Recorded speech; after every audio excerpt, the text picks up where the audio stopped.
যুবদলের পক্ষ থেকে ঐতিহাসিক জাতীয় বিপ্লব ও সংহতি দিবস উপলক্ষে সিদ্ধিরগঞ্জে যুবদলের আয়োজিত আলোচনা সভা ও যুব সমাবেশে বিভিন্ন নেতাকর্মীরা উৎসব আমেজে রং-বেরঙের ব্যানার ফেস্টুনে সুসজ্জিত হয়ে মিছিল নিয়ে স্লোগানে স্লোগানে উৎসবমুখর পরিবেশে যুব সমাবেশে অংশগ্রহণ করেন।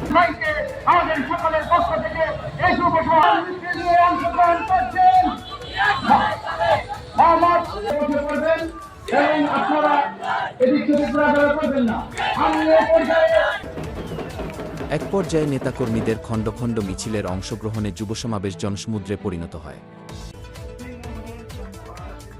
শুক্রবার ২২শে নভেম্বর বিকেলে মাদানী নগর চত্বরে সিদ্ধিরগঞ্জ থানার আওতাধীন ৩ নং ওয়ার্ড জাতীয়তাবাদী যুবদলের উদ্যোগে জাতীয় বিপ্লব ও সংহতি দিবস উপলক্ষে এই যুব সমাবেশ অনুষ্ঠিত হয়।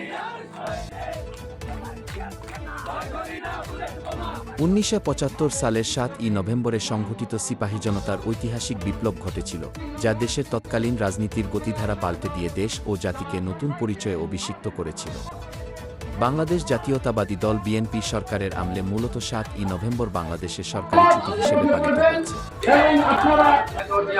এছাড়াও যুব সমাবেশে অতিথি হিসেবে নারায়ণগঞ্জ মহানগর থানাসহ ওয়ার্ডের বিভিন্ন নেতাকর্মীরা বক্তব্য রাখেন।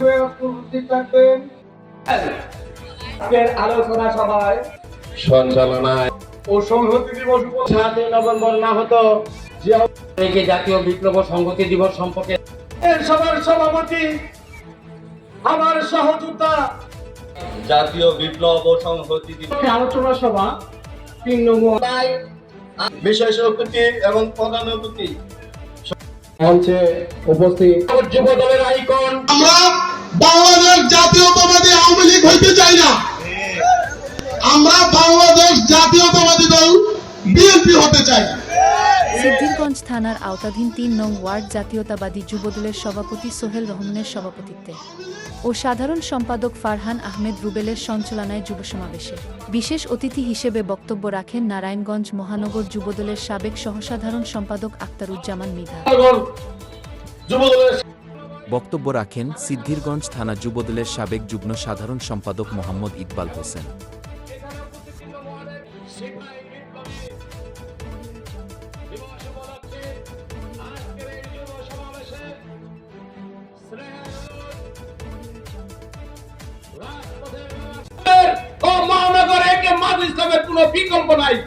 এবং বিশেষ বক্তা হিসেবে বক্তব্য রাখেন বন্দর থানা যুবদলের সাবেক সভাপতি মোহাম্মদ আমির হোসেন। মহানগরের যুদ্ধের নেতৃত্বে রাজপথ যেভাবে কাঁপাই, ইনশাআল্লাহ ৭ই নভেম্বর বিপ্লব ও সংহতি দিবস ছিল, সেই দিন সরকারি ছুটি ছিল, সেই ছুটিটাকেও বাতিল করেছেন। বর্তমান অন্তর্বর্তীকালীন সরকারের প্রতি আবেদন, ৫ই আগস্টের পরে কিছু নব্য বিএনপি জন্ম হয়েছে, যারা বিএনপি প্রধান বক্তা হিসেবে বক্তব্য রাখেন সিদ্ধিরগঞ্জ থানা যুবদলের সাবেক সাধারণ সম্পাদক মোহাম্মদ জুয়েল প্রধান। ইউনিট গঠন করব এবং প্রতিটি ওয়ার্ডে ওয়ার্ডে আমরা সভা করব সন্ত্রাস এবং মাদক বিরোধী অভিযান।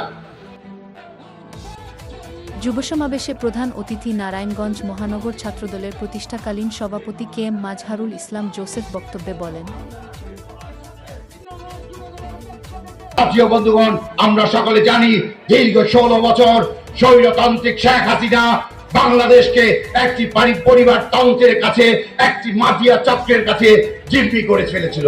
আমরা জাতীয়তাবাদী দল অঙ্গ সংগঠন সহ বিরোধী রাজনৈতিক দল আমরা যারা ছিলাম, আমরা ধারাবাহিকভাবে এই শেখ হাসিনার অনিয়মগুলি, গুম, হত্যা, খুন, লুটপাটের বিষয়গুলো আমরা প্রতি জায়গায় বলতেছিলাম এবং আমাদের বিভিন্ন নেতাকর্মী গুম, খুন, হত্যার শিকার হচ্ছিল।